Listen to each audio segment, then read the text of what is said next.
在上一集中带大家了解什么是声音地景后，若你还想要多停留一会儿，不妨来到2楼复古怀旧风浓厚的小小空间，在里面可以玩玩黑胶，看看书，再次地沉浸在声音文化里。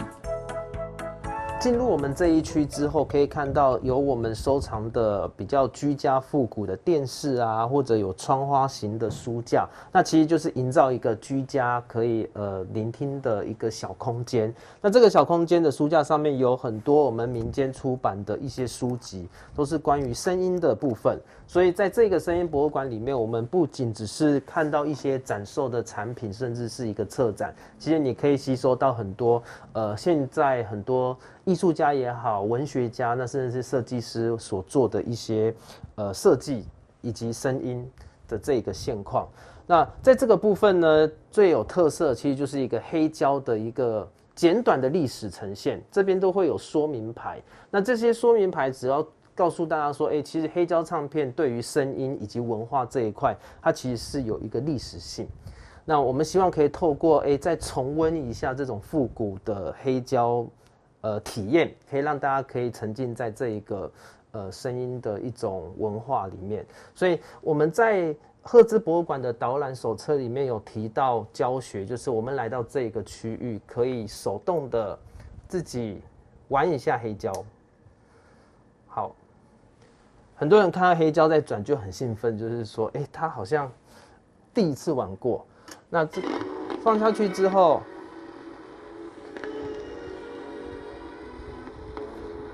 会有一些复古的，是有杂讯的声音。然后呢，这一个声音它其实可以调它的轨道，就是你在往乐里面，它其实就是越多曲子。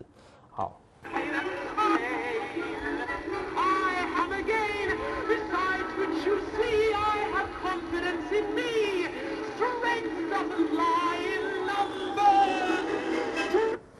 那这个曲子呢，其实就是来自于我们真善美的一个很经典的代表，所以在这个区域里面，其实我们也会不定期的更新一些黑胶的经典唱片，可以让大家可以手动聆听，然后也可以感受一下以往我们声音文化的一个气息。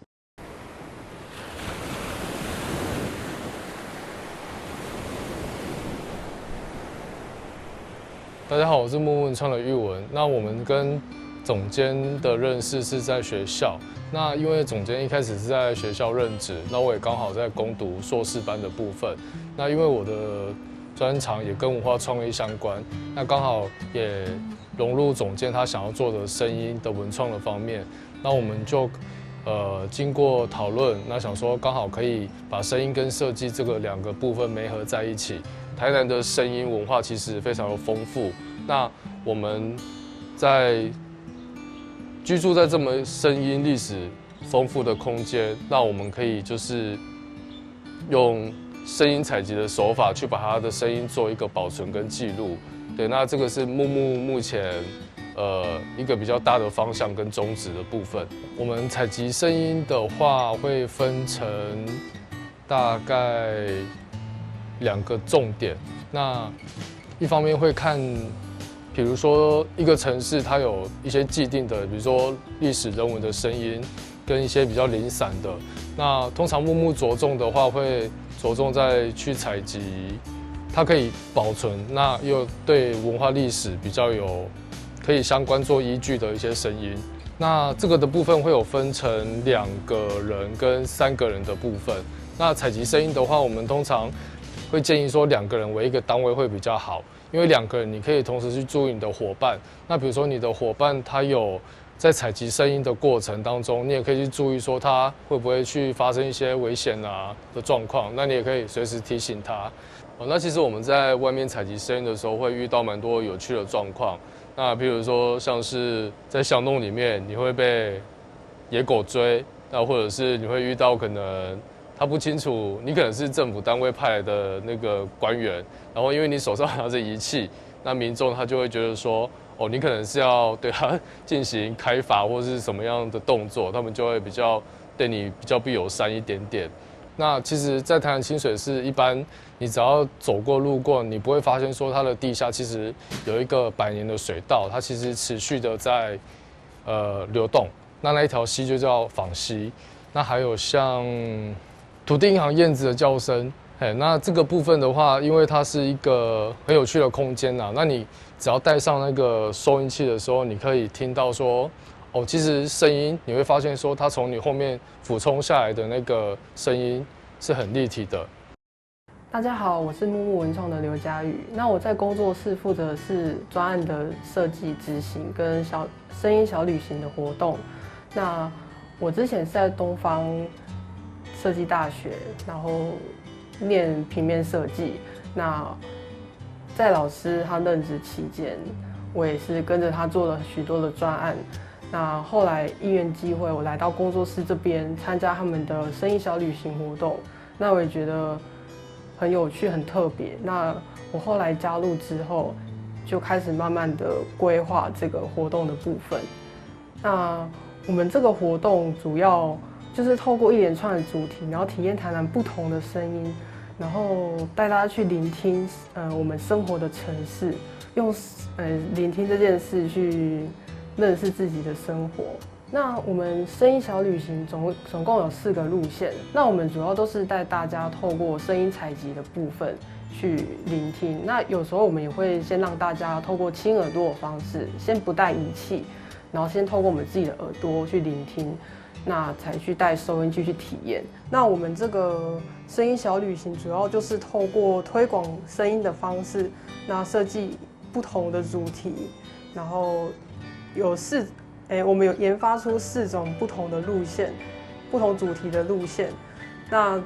前2季的路线，我们主要是带大家认识台南府城一个很有名的文学家叫叶石涛老师。那我们这2季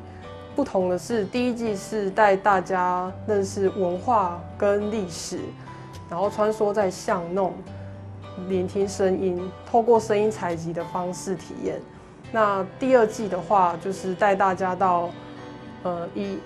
老师他以前生活过的场域，就是在瓜牛巷那一带。那也是透过声音采集以及对我们生活周遭声音材质那些体验的触碰，以及拿下收音器之后，透过我们自己的耳朵去感受这个声场的那个体验。我们第3季跟第4季主要是有加入这个虎舞排笛的这个 DIY 的创意。那我们一样也是透过耳朵聆听以及声音采集的部分，然后加上导览，带大家去体验这个巷弄。那这个是我们的分贝图，我们将收录到的分贝，根据分贝转换成吸管的长度，然后每个人制作出来的笛子都会不同。那黑色的部分，黑色的吸管，我们主要是代表不喜欢的声音，可能是很嘈杂的交通声。那白色的话，是我们可能会喜欢的声音，就是脚踩落叶的声音、鸟鸣声、一些大自然的声响。然后每个人做出来都会不同。在木木工作室里，已对声音有初步的体验与认识后，现在就带大家走出户外，我们实际来探索声音采集的过程吧。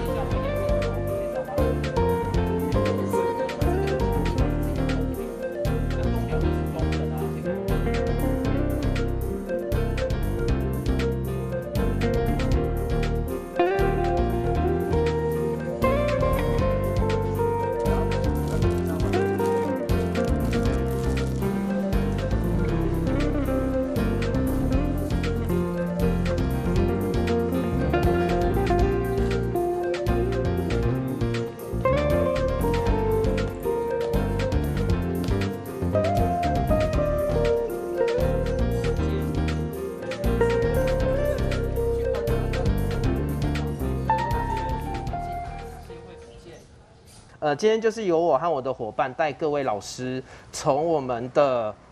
五条港的旧河道，虽然我们现在看不到五条港，然后这个五条港的旧河道，我们是沿着这个旧河道路径去走这一段。那今天很特别的重点，其实是在声音的体验和聆听，所以在这整个路程的过程中呢，我们就会去体验到怎么去聆听声音，然后怎么把声音转为未来可以给小朋友或者学生成为他们认识环境的另外一种感官。然后这个 Soundscape 就是我们的声音地景，然后这个声音地景的研究呢，其实是来自于1960年代的 Mary Schaeffer 加拿大的作曲家，叫做 Mary Schaeffer 老师。他在加拿大作曲的时候，他为什么会牵涉到声音地景？其实他就是为了找寻创作的灵感，所以他就去跨了5大洲，我说错，5个城市。然后在这个城市，他去收集了一些他觉得可以创作的声音，好，对，要互相。然后这个声音呢，他后来发现，声音不是只是觉得好听或不好听，能用和不能用，它其实是有一种具有历史或者环境，甚至是社会变迁的一个反射。所以他后来觉得这些声音不是只是好听不好听这样2分法而已，所以他就提出了有历史音、文化音、环境音等等的声音地景出现。这就是在60年代他在加拿大所提出最早提出的一个声音地景的概念，所以薛佛老师他就是有声音地景之父的支撑。其实我要说的是，薛佛老师他所提的就是刚刚我说的噪音，不一定只有是声音的一种评价方式。那他觉得在声音里面、声音地景里面，有些文化性的代表或者社会的反应，其实是更有意义的。所以反观来看，我们台湾就好，我们台湾对于文化上面层次，就像我这边所说的，就是对于 landscape， 就是文化景观的部分，其实有很多很细致的制度或者观光，或者甚至有各种层面的探讨或者保护。但是对于声音来说，就是 soundscape 这一个概念呢，其实我们只停留到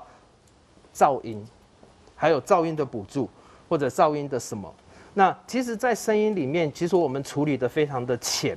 那我们木木文创在做的一件事情，其实就是在这几年来，透过一些比较文化、创意、设计、策展的概念，让大家知道声音地景其实它是有内涵和层次的。它可以跟文化景观 landscape 一样，就是我们用各种角度、各种学科去探讨它的时候，你会发现声音就不是只是单纯我们听到觉得很刺耳的声音，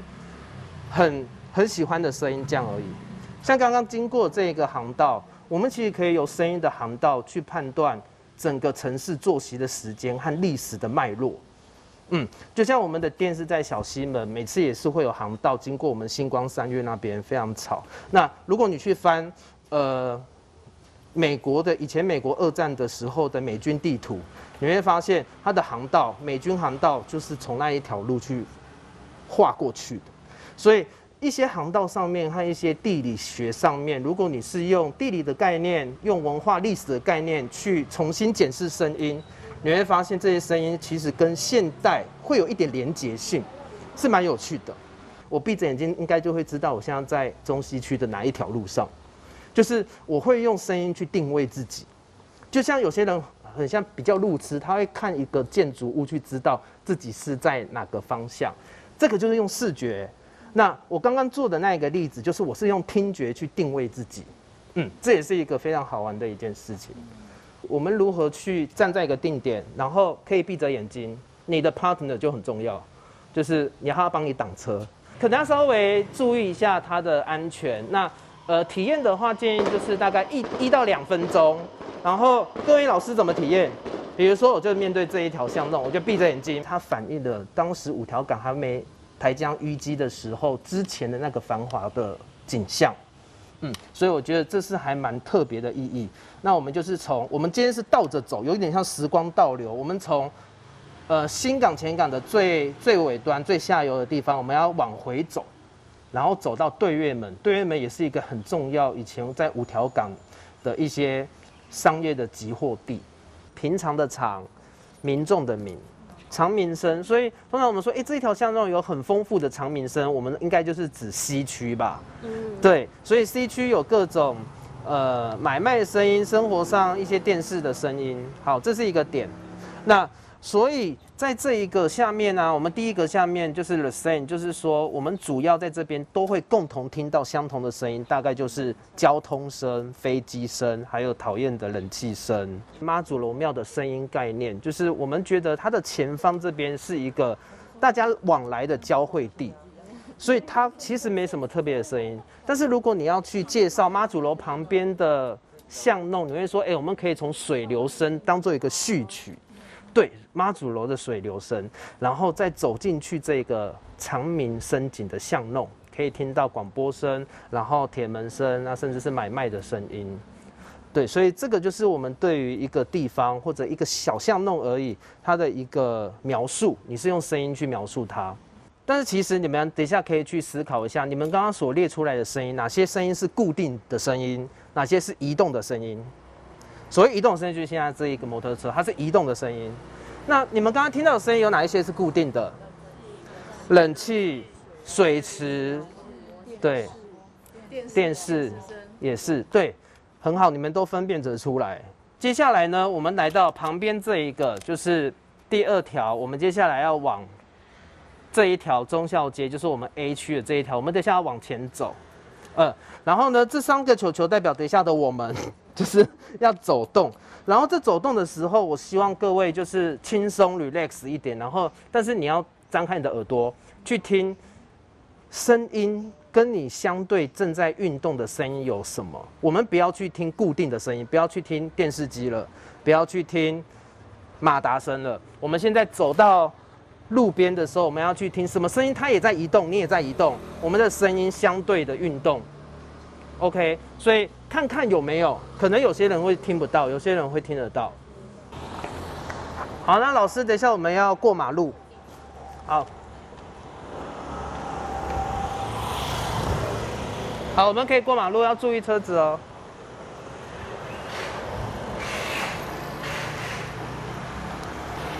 好，一样，我们在这边稍等一下。我们这边上面有一个信义街，灰色这一个，我们现在站在这个圆圈。然后等一下我们要很有仪式感的走进去。那我们现在就闭着眼睛，然后我们就往前了，毛毛虫就要走了。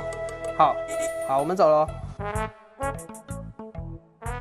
好，小心步伐，然后也要注意聆听哦。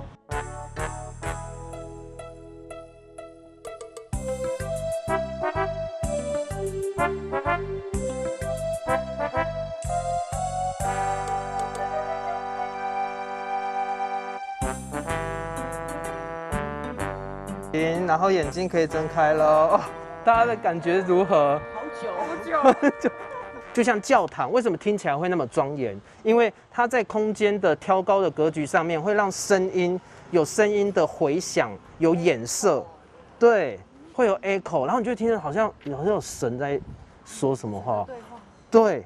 就是类似这样子。那所以我觉得很有趣的是，我们不只是去专注声音本身。其实声音出来的场域和空间，其实也是非常重要。所以这边的话，就是让各位体验刚刚你们听到的声音，特别的是什么，都可以记录下来。好，我先介绍一下耳机。这个耳机是半遮罩式的耳机。所谓半遮罩式，就是等一下我们戴起来的时候，你会听起来觉得很立体，然后但是你又听得到外面的声音，一点点。那也有一种耳机是叫做全罩式，全罩式就是你戴上去你就听不到外面了，所以这样很危险。所以我们在田野调查的时候，在户外监听的时候，通常就是最好就是戴半遮罩式，不要戴全罩式的耳机。指向型的意思就是说，我今天要录那一棵树，我就要朝向它，而且你不能这样子，你这样子只会录到那个路面。对，所以一定要指向某个地方。像如果你要录鸟的叫声，你就尽量的，你一定要想象自己手可以伸很高很高，就是 OK， 你不能，对，是靠近声源没错。所以有时候我们在走在路上的时候会听到，有鸟叫声，然后在哪里，然后我就是去搜寻它一下。所以接下来最后一点就是我们在收音的时候会有一个基本的 SOP， 就是我们按下去录音键的时候，我们不是要赶快录音，而是你要先说话。要先说什么？就说我在哪？这是哪里？比如说就是说，阿诺，然后今天在信义街，然后今天是4月16号，然后我要录制信义街纯心堂前面树的声音。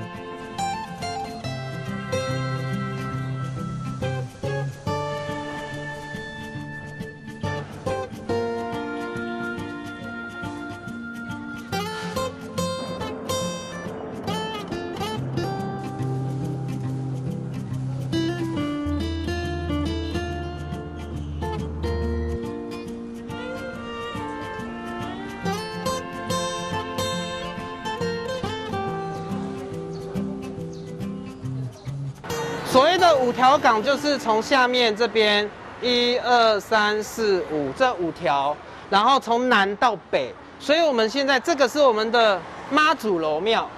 然后我们今天走过来到这边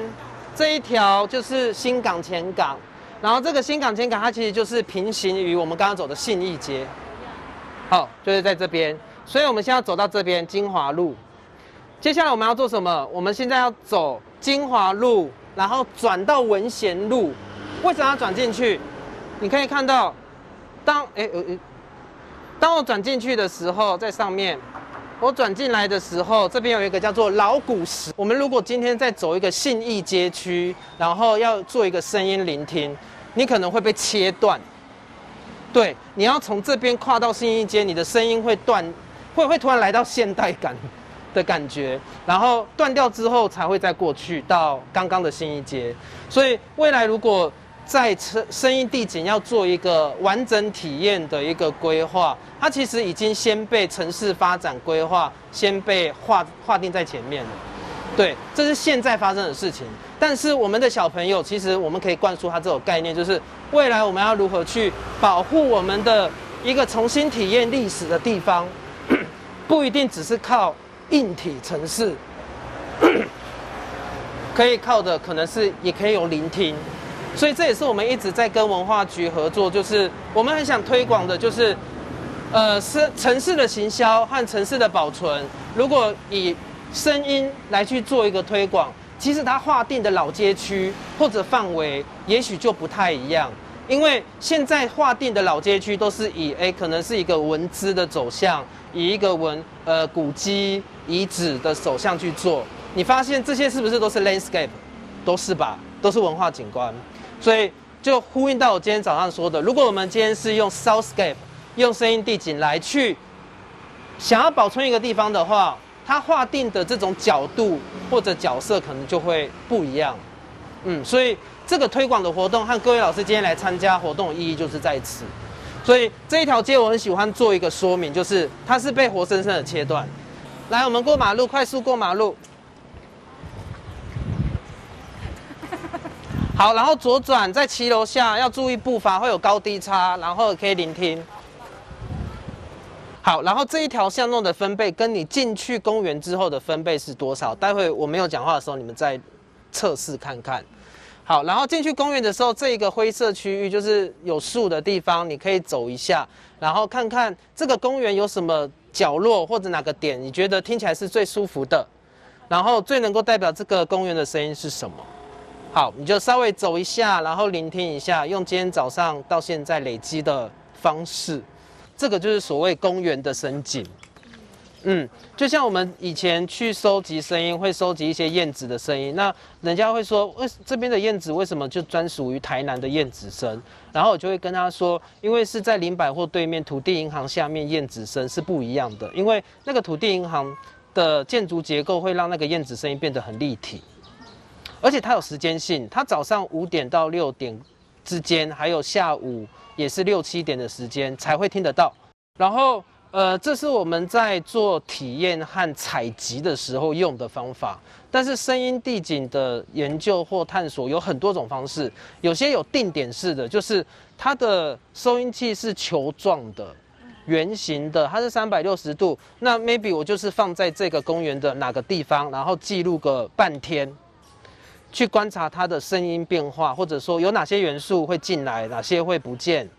那是定点式的声音观察。那我们接下来只剩最后一站，就是我们再走到对面，就是到了今天的压轴，就是对月门城门了。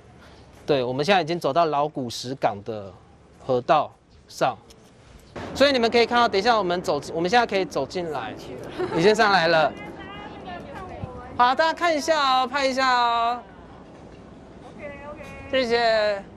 好，你看这边就是我们的，你可以摸得到珊瑚礁的石头。你们刚刚在城墙上、城墙下聆听后，你觉得差异性？刚刚在上面有老师跟我分享过，就是你觉得这个差异性是什么？我们从这边等一下往前走，走完信义街，刚好就补满我们今天整条信义街，就走到那个门牌那边。我们要做另外一件今天都没做过的事情，叫做转换成拟声词，就是状声词。比如说，colo 哐啷的声音，我要那个 colo 哐啷写进这个格子里，有6个，1、2、3、4、5、6。OK， 所以你等下走过去的时候，如果沙沙声啊，还是有轰隆隆啊，老师们的都可以用拟声词把它注记下来。